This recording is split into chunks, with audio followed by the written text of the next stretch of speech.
네, 반갑습니다. 오늘 우리가 살펴볼 말씀은 열왕기상 18장 말씀인데요. 이제 그 유명한 엘리야의 이야기입니다. 근데 우리가 이 본문을 좀 살펴보기 전에 우리가 2주 동안 살펴본 내용들을 조금 복습을 해보고 오늘 본문으로 들어갔으면 좋겠습니다. 우리가 올해 초에 이제 솔로몬 이야기를 본격적으로 시작을 했었습니다. 우리가 그 솔로몬 이야기를 통해서 첫 번째로 무엇을 살펴보았는지 혹시 기억나십니까? 솔로몬이 기브온 산당에 가서 하나님께 무엇인가를 구했습니다. 그런데 그 무엇인가가 어떤 것이었습니까? 네, 바로 지혜였습니다. 근데 엄밀히 말해서 지혜를 구한 것이 아니라 하나님의 말씀을 듣는 마음을 구했습니다. 그리고 하나님께서는 그것을 지혜로 해석을 하셨던 것이었죠. 이제 이 지혜를 받은 솔로몬은 하나님께서 주신 능력을 가지고 이스라엘을 굳건히 세워나가는 것을 우리가 함께 살펴보았습니다. 그래서 이스라엘이 점점점 세워지면서 솔로몬에게 부귀와 영화와 존귀가 주어지는 것처럼 보였습니다. 그런데 그 내용들 자세히 살펴보니 솔로몬이 어떤 모습을 통해서 그 지혜를 사용했습니까? 하나님의 말씀을 듣는 것이 아니라 지혜의 껍데기만을 가지고 세속의 풍요와 번영을 쫓는 그런 모습들을 우리가 함께 살펴보았습니다. 결국 두 번째 이야기에서 지난 주일을 통해서 우리가 솔로몬의 어떤 모습들을 살펴보았습니까? 솔로몬이 하나님께 회개하지 못하는 그런 장면을 우리가 함께 살펴보았습니다. 열왕기상 11장 2절을 살펴보면 솔로몬은 그들을 사랑하였더라 라고 이야기하고 있습니다. 근데 보통 우리가 그들을 사랑하였다라고 했을 때 아내들을 사랑한다고 생각을 하지만 여기 히브리어를 자세히 살펴보면 3인칭 남성으로 사용되고 있습니다. 그러니까 솔로몬은 아내들을 사랑한 것이 아니라 그 아내들 너머에 있는 우상들을 사랑한 것입니다. 열왕기서 전체에서 솔로몬은 여호와를 사랑하는 자라고 평가받던 사람이었습니다.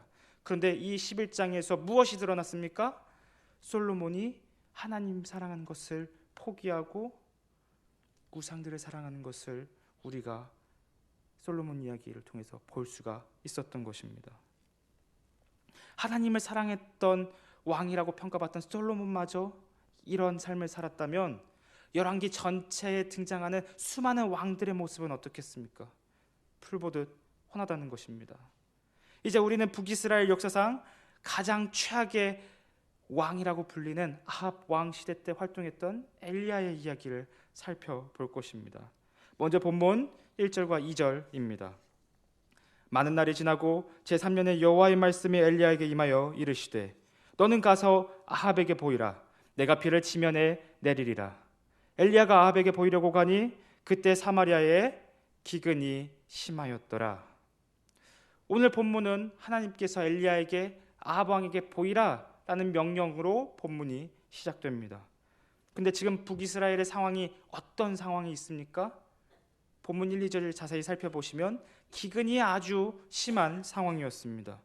심지어 북이스라엘의 수도인 사마리아조차 이 기근의 문제를 해결하지 못하고 있는 상황입니다. 수도조차도 한 나라의 수도조차도 이 문제를 해결하지 못한다면 나라의 나머지는 불보듯 뻔하다는 것입니다. 그렇다면 북이스라엘은 도대체 왜 이런 기근의 상황에 놓이게 됐었던 것일까요? 우리가 이것을 알기 위해서는 열왕기상 17장 1절을 살펴보아야 합니다. 우리 다 같이 한번 살펴보셨으면 좋겠습니다. 열왕기상 17장 1절 말씀입니다. 네, 한 장만 넘기시면 됩니다. 길앗에 우거하는 자 중에 디셉 사람 엘리야가 아합에게 말하되 내가 섬기는 이스라엘의 하나님 여호와께서 살아계심을 두고 맹세하노니 내 말이 없으면 수년 동안 비도 이슬도 있지 아니하니라 하니라. 북이스라엘에 왜 기근이 찾아왔습니까? 여호와의 선지자 엘리야가 자신의 말이 다시 있기 전까지는 다시는 비나 이슬이 내리지 않을 것이라고 선포했기 때문입니다. 그런데 여기서 선지자의 말은 사사로운 개인의 말이 아닙니다. 여기서 선지자의 말은 바로 하나님의 말씀 그 자체입니다. 왜 그렇습니까? 선지자는 자신의 뜻을 전하는 것이 아니라 하나님의 말씀 자체를 대신 전하는 사람이기 때문입니다. 그러므로 북이스라엘에 비가 오지 않음은 곧 북이스라엘의 하나님의 말씀이 부재하다는 것을, 하나님 말씀에 전혀 있지 않다는 것을 드러내 보여주는 것입니다. 그렇다면 도대체 북이스라엘은 왜 하나님의 말씀이 부재하게 된 것일까요? 왜 하나님의 말씀을 찾아볼 수 없게 되는 그런 상황이 된 것일까요? 그것은 북이스라엘의 역사와 아합 왕의 종교 정책 때문이었습니다. 이스라엘은 솔로몬 이후 두 왕국으로 분열되었습니다. 그리고 북이스라엘 세운 여로보암은 종교 정책으로 금송아지를 여호와 하나님이라고 부르면서 그 북이스라엘 사람들이 남유다에 가서 솔로몬의 성전에서 제사를 드리고 예배를 드리지 못하도록 방해했습니다. 그렇게 북이스라엘은 조금씩 하나님을 떠나가는 모습을 우리가 열왕기상 말씀을 통해서 살펴볼 수가 있습니다.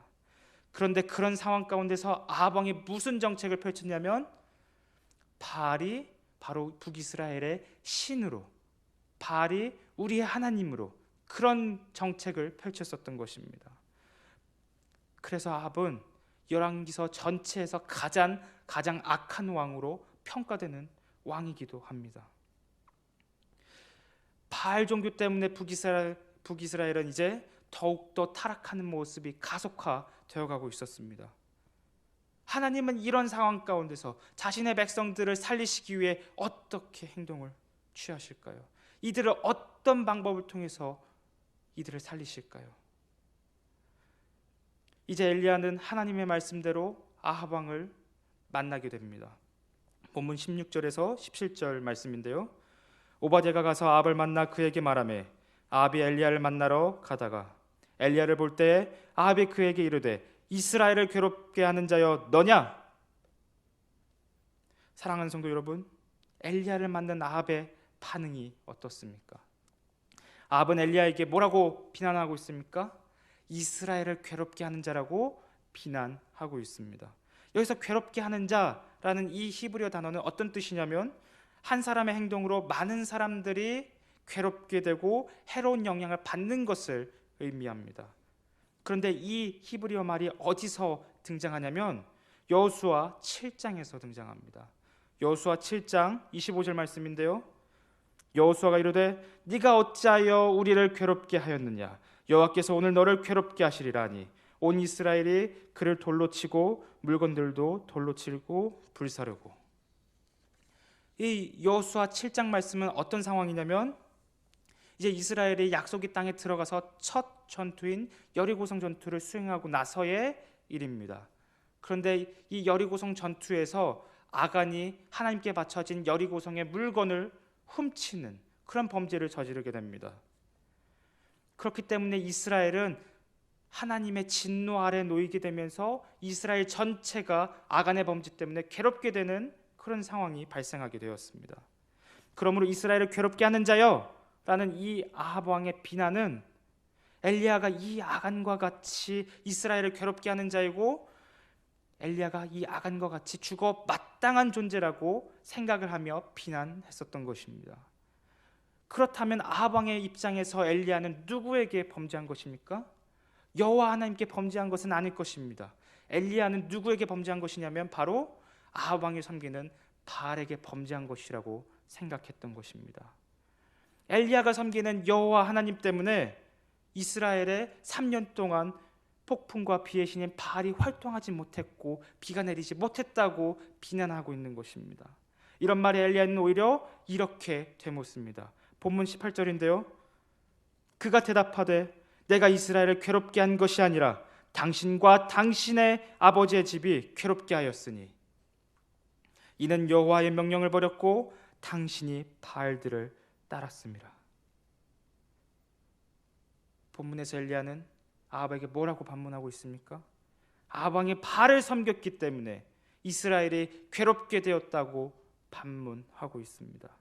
즉 아간과 같이 제거되어야 할 것은 엘리야 자신이 아니라 바로 아합과 바알이라는 것입니다. 이스라엘이 이토록 기근이라는 심각한 문제에 직면한 것은 바로 이스라엘의 우상 숭배 문제 때문이었던 것입니다. 그래서 엘리야는 누가 진짜 이스라엘을 괴롭게 하는 자인지 판가름을 내자고 아합 왕에게 제안을 하게 됩니다. 그런데 이상하게도 그 조항들이 엘리야에게는 매우 불리한 조항들만 나열되어 있습니다. 본문 19절을 함께 살펴보실까요? 그런즉 사람을 보내 온 이스라엘과 이세벨의 상에서 먹는 바알의 선지자 450명과 아세라의 선지자 400명을 갈멜산으로 모아 내게로 나아오게 하소서. 여기서 엘리야는 아합 왕에게 무엇을 제안합니까? 엘리야는 홀로 850명 바알과 아세라 선지자들과 싸우겠다고 이야기합니다. 그리고 나서 어떤 곳에서 이 대결을 펼치겠다고 합니까? 바로 갈멜산에서 이 대결을 펼친다고 제안을 합니다. 그런데 이 갈멜산은 어떤 곳이냐면 북이스라엘과 그리고 바알 숭배의 중심지인 시돈의 경계에 있는 그런 땅이었습니다. 그렇기 때문에 이 갈멜산은 바알 숭배가 너무나도 활발히 이루어졌었던 그런 곳이었죠. 그렇기 때문에 엘리야는 아합 왕에게 자신이 불리한 제안을 통해 누가 진짜 이스라엘의 하나님인지, 누가 진짜 이스라엘의 참신인지를 판가름하자고 드러낸 것입니다. 아합 왕은 이러한 엘리야의 제안에 수락을 합니다. 본문 20절에서 21절까지입니다. 아합이 이에 이스라엘의 모든 자손에게로 사람을 보내 선지자들을 갈멜산으로 모으니라. 엘리야가 모든 백성에게 가까이 나아가 이르되 너희가 어느 때까지 둘 사이에서 머뭇하려느냐?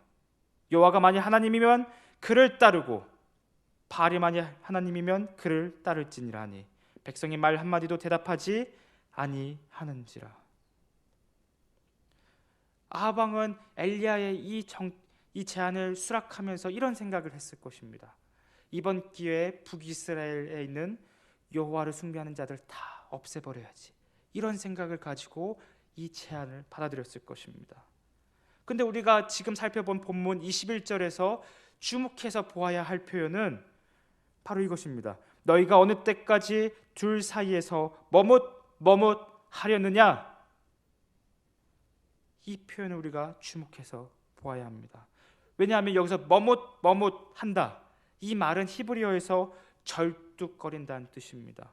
즉 자신의 인생길에서 발 한쪽은 여호와께, 발 한쪽은 바알에 담그면서 자신이 인생길을 걸어가면서 필요할 때는 여호와를 섬기고 필요할 때는 바알을 섬기면서 절뚝거리면서 한 다리로 또 다른 다리로 절뚝거리면서 취사선택하는 그런 모습이 바로 너희가 어느 때까지 둘 사이에서 머뭇하려느냐 라는 이 표현인 것입니다. 사랑하는 성도 여러분, 여기서 우상숭배의 본질이 드러납니다. 이스라엘은 단 한 번도 여호와 하나님을 완전히 버린 적이 없었습니다. 이들은 우상숭배를 하면서도 하나님을 섬기면서 동시에 우상을 섬기는 그런 이율배반적인 모습을 보여왔던 것입니다. 그들은 자신의 욕망을 위해 하나님을 섬기면서 또한 우상도 섬겼던 것입니다. 그런데 이러한 이스라엘의 모습은, 하나님 백성의 모습들은 완벽하게 십계명 1계명을 어긴 모습입니다. 하나님은 시내산에서 이스라엘과 언약을 맺으시면서 그 언약 조문 첫 번째 조문으로 이렇게 말씀하셨습니다. 너는 나 외에는 다른 신들을 내게 두지 말라. 이 말을 히브리어로 직역하면 이런 뜻이 됩니다. 너는 너를 위해 다른 신들을 내 얼굴 앞에 있게 하지 말라. 하나님께서는 이스라엘과 언약을 맺으시면서 너는 너를 위해서, 너 자신의 만족과 너 자신의 유익을 위해서 다른 신들을 내 얼굴 앞에 있게 하지 말고 같이 겸하여 섬기지 말아라 라고 말씀하셨던 것입니다. 그러므로 북이스라엘이 하나님을 섬기면서 동시에 왜 다른 신들을 섬겼던 것입니까? 그것은 하나님 한 분만으로 만족하지 못했기 때문에, 그 유익을 누리지 못했기 때문입니다. 바알을 섬기면서 자신들이 바라고 원했던 욕망을 따라 살았던 것입니다. 그 바알을 섬길 때마다 그 우상이 자신의 욕망과 번영과 풍요를 원하는 그 욕망을 채워줄 것만 같았기 때문입니다. 바알 숭배의 중심지인 시돈을 보니, 페니키아 지역을 살펴보니 저들처럼 풍요와 번영을 누릴 수 있을 것만 같았기 때문입니다. 이것이 우상 숭배의 본질인 것입니다.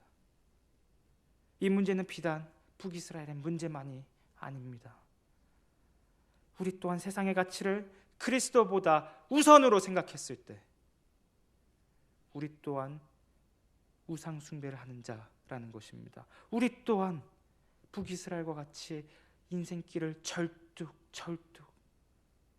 거리며 걸어가는 그런 사람들이 되는 것입니다. 엘리야는 그런 우리를 향해 여전히 이렇게 외칩니다. 너희가 어느 때까지 줄 사이에서 머뭇하려느냐. 이 말씀이 저와 여러분의 마음의 찔림이 되시기를 소망합니다. 그래서 우리 자신을 다시금 되돌아보는 말씀이 되시기를 소망합니다. 계속해서 본문을 살펴보면 이스라엘은 지금 어떠한 상황 가운데 있습니까? 말씀이 없어 메말라가고 있는 상태이고 하나님과 바알 사이에서 절뚝거리고 있는 그런 상황입니다. 누가 보아도 북이스라엘의 상태는 건강해 보이지 않고, 누가 보아도 북이스라엘의 상태는 정상적으로 보이지 않는 상황입니다. 누가 보아도 북이스라엘은 영적으로 죽어가고 있는 상황인 것입니다. 이것이 하나님을 떠난 사람들의 비참한 모습입니다. 그렇다면 이스라엘은 언제부터 이런 삶을 살아왔습니까? 언제부터 하나님 없는 비참한 삶을 살아왔던 것입니까? 바로 솔로몬 때부터였습니다. 솔로몬 때부터 아합 왕의 바알 정책까지 끊임없이 이스라엘은 하나님 떠나 살아왔던 것입니다. 이스라엘은 그 긴 시간 동안 하나님으로부터 떨어진 삶을 살면서 하나님의 말씀을 듣지 않고 하나님의 말씀에 순종하지 않았습니다. 오로지 자신들의 욕망만을 듣고 자신들의 욕망만에 순종하며 살았던 것입니다. 그들은 그래서 자신이 아픈지 정상인지 인지하지조차 못한 채로 그 긴 세월을 살아왔던 것입니다. 그렇다면 사랑하는 성도 여러분, 하나님께서는 이렇게 아픈 북이스라엘을 어떻게 살리실까요? 어떻게 하나님의 백성들을 다시금 회복시키실까요? 우리는 늘 이 관점으로 성경을 보아야 합니다. 우리가 하나님께 무엇인가를 행하는 것이 아니라 어떻게 하나님께서 연약한 우리 가운데 찾아오시고 우리를 붙드시는지 그 관점으로 성경을 보아야 하는 것입니다.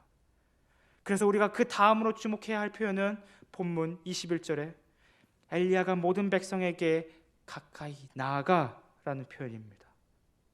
하나님의 말씀을 맡은 자가 어디로 지금 나아가고 있습니까? 백성들 사이로 나아가고 있습니다.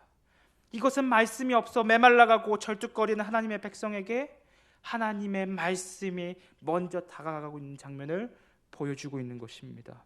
하나님께서 먼저 하나님을 떠난 백성들에게 먼저 다가가시는 것을 보여주는 장면입니다.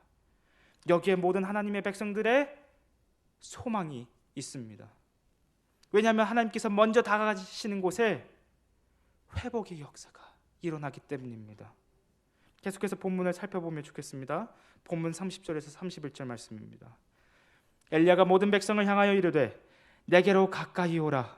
백성이 다 그에게 가까이 가매 그가 무너진 여호와의 제단을 수축하되 야곱의 아들들의 지파의 수요를 따라 엘리야가 돌 12개를 취하니 이 야곱은 옛적에 여호와의 말씀이 임하여 이르시기를 내 이름을 이스라엘이라 하리라 하신 자더라. 오전부터 저녁까지 바알을 숭배하던 모든 850명의 바알 선지자들은 그들의 모든 노력들이 다 수포로 돌아갔습니다. 이제 엘리야는 다시 한번 내게로 가까이 오라라고 말하며 이스라엘을 하나님의 회복의 현장으로 초대하는 것을 우리가 볼 수가 있습니다. 내게로 가까이 오라. 하나님께서 이제 우리를 향하여 어떻게 역사하시는지를 보라. 이렇게 초대하고 있는 것입니다. 그 후에 엘리야가 무엇을 하고 있습니까? 지금까지 바알 숭배로 무너졌던 하나님의 제단을 다시 수축하게 됩니다. 즉 하나님을 향한 예배가 끊긴 곳에서, 바알 숭배가 성행했던 곳에서 다시 하나님을 향한 예배가 회복되는 것입니다. 그런데 엘리야가 그 제단을 어떻게 다시 쌓습니까? 야곱의 12아들을 상징하는 12개의 돌로 그 제단을 쌓습니다. 그렇다면 이 제단이 의미하고 상징하는 것이 무엇일까요? 그것은 바로 올바른 예배를 통해 회복되는 참 이스라엘을 상징하는 것입니다. 그래서 열왕기서 저자는 이렇게 그 뒤에 이야기를 합니다. 이 야곱은 옛적에 여호와의 말씀에 임하여 이르시기를 내 이름을 이스라엘이라 하리라 하신 자더라. 그렇다면 사랑하는 성도 여러분, 야곱과 이스라엘이라는 이름의 뜻이 무엇입니까? 우리가 작년에 아주 예전에 한번 살펴본 적이 있습니다. 야곱과 이스라엘이라는 이름의 뜻이 무엇입니까? 야곱, 이 이름은 끊임없이 자신의 힘으로, 자신의 능력으로, 자신의 실력으로 세상의 풍요와 번영을 붙잡는 그런 삶의 모습이자 그런 이름의 뜻이었습니다. 그런데 야곱이 끊임없이 자신의 힘으로 무엇인가를 붙잡고자 했던 야곱이 언제 180도 바뀌었습니까? 야복강가에서 하나님을 만나게 되었을 때, 그때 야곱의 인생이 하나님에 대하여 이긴 자 이스라엘이 되었습니다. 야곱이 왜 어떻게 바뀌었습니까? 하나님께서 먼저 찾아오셨기 때문입니다. 하나님께서 먼저 찾아오셔서 그의 삶을 바꿔주셨기 때문입니다. 마찬가지로 하나님께서는 바알을 따라 세상의 번영과 풍요를 쫓는 당신의 백성들에게 먼저 찾아오십니다. 그리고 그들을 참 이스라엘로 회복시키실 것입니다. 반드시 하나님만을 붙잡는 존재로 만들어 나가시겠다는 하나님의 의지의 표현이 이 12돌로 쌓은 제단인 것입니다. 이처럼 하나님의 사랑만이 당신의 백성들에게 먼저 다가가십니다. 오직 하나님의 사랑만이 영적으로 죽어가는 당신의 백성들을 살리십니다. 이것이 본문에 담긴 당신의 백성들을 향한 하나님의 사랑이자 은혜인 것입니다. 이런 하나님의 사랑과 은혜가 저와 여러분의 삶 속에 더욱더 경험되어지고 더욱더 누리시게 되기를 소망합니다. 이제 엘리야는 제단을 만들고 그 위에 계속해서 물을 붓습니다. 그것도 3번이나 물을 부으는 그런 장면을 우리가 살펴볼 수가 있습니다. 그러면서 엘리야는 이 제단을 일반적인 불로는 발화할 수 없는 상태로 만들어 버렸습니다. 이 장면이 이스라엘에게는, 그리고 바알을 숭배했던 사람들에게는 굉장히 이상하게 보였을 것입니다. 그렇다면 엘리야는 왜 이렇게까지 물을 3번이나 부으면서 자연적으로 발화할 수 없는 그런 제단으로 만든 것일까요? 본문 32절을 보면 그 답이 나와 있습니다. 그가 여호와의 이름을 의지하여 그 돌로 제단을 쌓고. 엘리야는 누구를 의지하며 이 제단을 쌓았습니까? 여호와의 이름을 의지하며 이 제단을 쌓았습니다. 근데 이 여호와의 이름을 의지하며 제단을 쌓았다는 것은 단순히 엘리야의 믿음을 의미하는 것이 아니라 그 이상의 것을 의미합니다. 왜냐하면 구약 성경에서 여호와의 이름으로 제단을 쌓고 그 제단의 불로서 응답을 받는 제단은 하나님과 이스라엘 사이의 언약을 증거하는 제단이 되기 때문입니다. 나는 너의 하나님, 너는 나의 백성이란 그 언약을 증거하는 제단이 되는 것입니다. 그러므로 사랑하는 성도 여러분, 여호와의 이름으로 쌓은 제단에 불이 붙으면 북이스라엘의 진짜 하나님은, 참된 신은 누구이시겠습니까? 바로 여호와 하나님께서 이스라엘의 참 하나님이라는 것을 드러나게 되는 것입니다. 그래서 엘리야는 4가지의 기도 제목을 가지고 하나님께 응답해달라고 기도합니다. 본문 36절, 37절 말씀인데요, 첫 번째 기도 제목으로 이렇게 엘리야는 말합니다.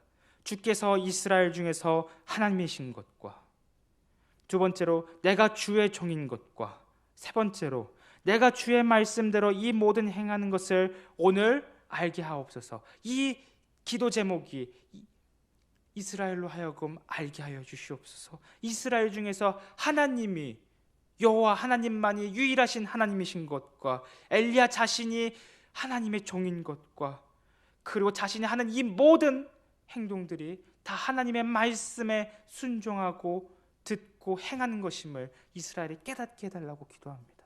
그리고 마지막으로 37절에서 이렇게 기도하는데요. 여호와여 내게 응답하옵소서. 내게 응답하옵소서. 이 백성에게 주 여호와는 하나님이신 것과 그 다음이 중요합니다.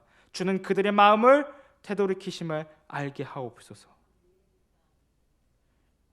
우리가 주목해야 할 가장 중요한 기도 제목은 주는 그들의 마음을 되돌이키심을 알게 하옵소서라는 기도 제목입니다. 여길 이 기도 제목을 통해 하나님께서 왜 이스라엘에게 기근을 주셨는지 그 이유가 드러나기 때문입니다.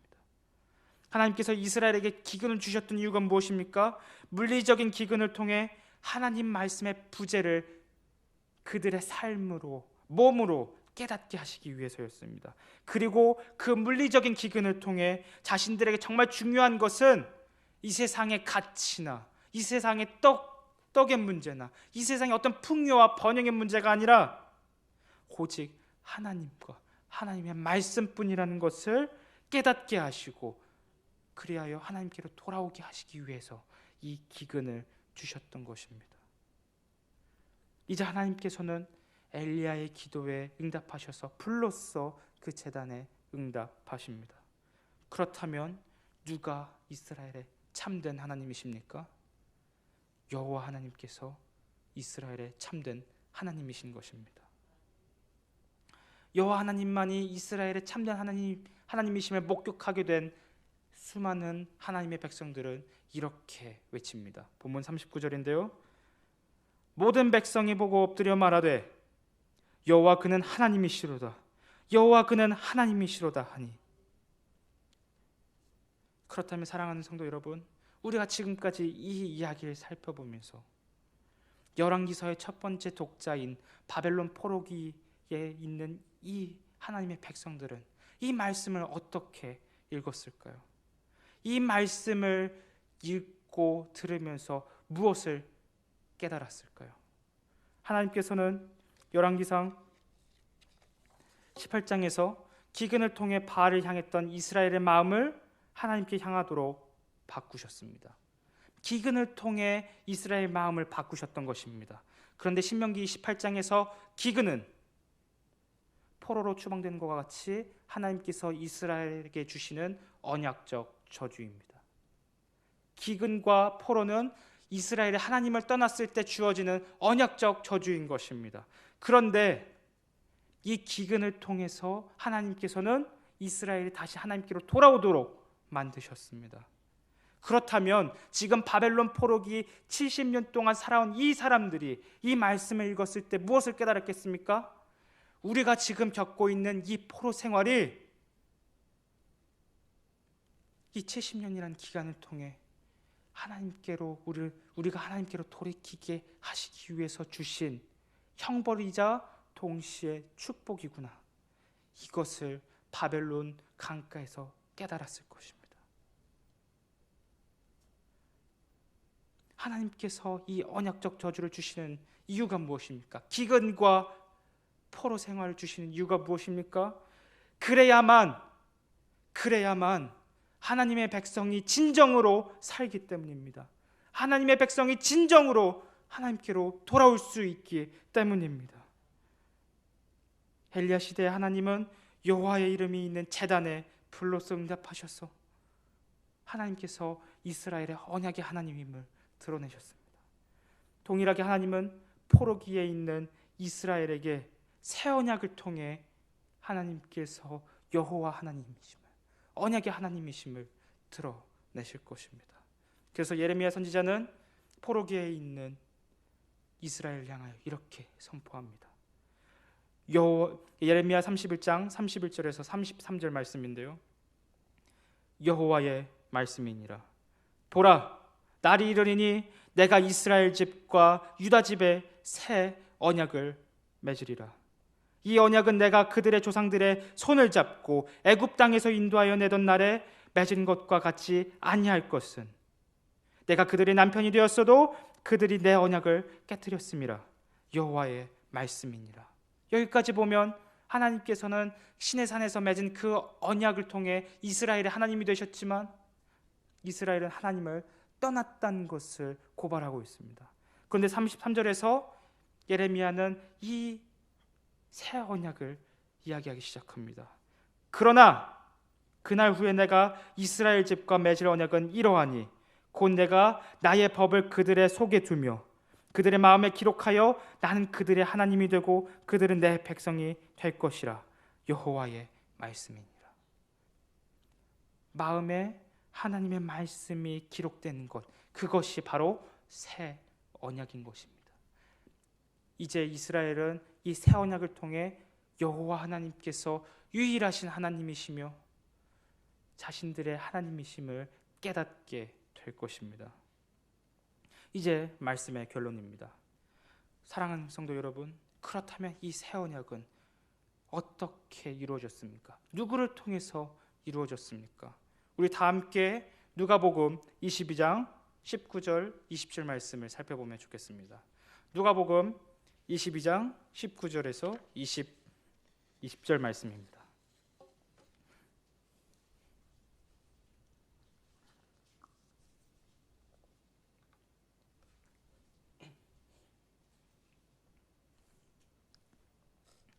누가복음 22장 19절에서 20절까지 말씀입니다. 우리 다 같이 교독으로 한번 읽어볼까요? 또 떡을 가져 감사기도 하시고 떼어 그들에게 주시며 이르시되 이것은 너희를 위하여 주는 내 몸이라. 너희가 이를 행하여 나를 기념하라 하시고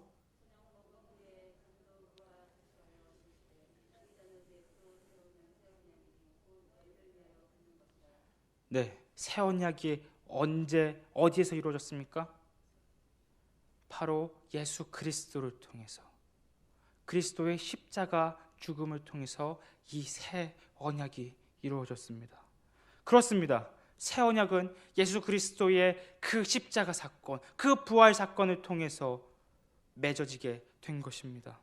이제 예수 그리스도를 통해 온 세상은 여호와 하나님만이 유일하신 하나님이고 우리의 하나님임을 알게 된 것입니다. 단순히 이스라엘의 하나님이 아니라 온 세상의 하나님이심을 이 예수 그리스도를 통해 드러나게 된 것입니다. 그러므로 사랑하는 성도 여러분, 하나님께서 새 언약이신 예수 그리스도를 통해 메말라가고 절뚝거린 저와 여러분에게 먼저 다가오셨습니다. 이것이 바로 오늘 본문에 담긴 복음의 메시지입니다. 여기에 바로 예수 그리스도의 복음이 담겨 있는 것입니다. 저 여러분이 남은 한 주 동안 우리 삶에 먼저 찾아오신 하나님의 사랑과 은혜를 깊이 묵상하게 되시기를 소망합니다. 그리하여 우리의 모든 마음이 오직 하나님께로만 향하며 오직 하나님만을 붙드는 저와 여러분이 되시기를 소망합니다. 기도하겠습니다. 하나님 감사합니다. 오늘 저희들이 이 열왕기상 18장 말씀을 통하여 엘리야의 이야기를 함께 살펴보았습니다. 이 엘리야 이야기를 통해 하나님께서 메말라가고 절뚝거리며 영적으로 죽어가는 하나님의 백성들을 향하여 먼저 찾아오시는 것을 우리가 함께 살펴보았습니다. 하나님, 그런데 그 메말라가고 절뚝거렸던 그 사람들이 바로 저희들입니다. 저희들이 다 하나님 앞에 이런 존재들이었습니다. 그러나 하나님께서 예수 그리스도의 십자가 사건과 부활을 통하여 우리에게 먼저 찾아오셨고 새 언약을 통하여 우리에게 여호와 하나님께서 우리의 하나님이 되시고 우리의 아버지가 되시는 것을 보여주셨고 우리를 붙드셨사오니 하나님, 이제 간구하옵기는 우리의 모든 마음이 하나님께로 향할 수 있도록 은혜를 허락하여 주시옵소서. 우리의 마음을 빼앗는 것이 너무나도 많습니다. 세상의 그 가치관들이 우리의 마음을 끊임없이 빼앗고 유혹하려고 합니다. 하나님, 그런 저희들의 마음을 주관하여 주시고 붙들어 주시며 저희들이 이 땅을 살아가면서 온전히 하나님만을 바라보고 하나님만을 의지하며 그리스도인으로서 그리스도를 따르는 자로서 살아갈 수 있도록 은혜를 허락하여 주시옵소서. 이 모든 기도 예수 그리스도의 이름으로 기도드립니다. 아멘.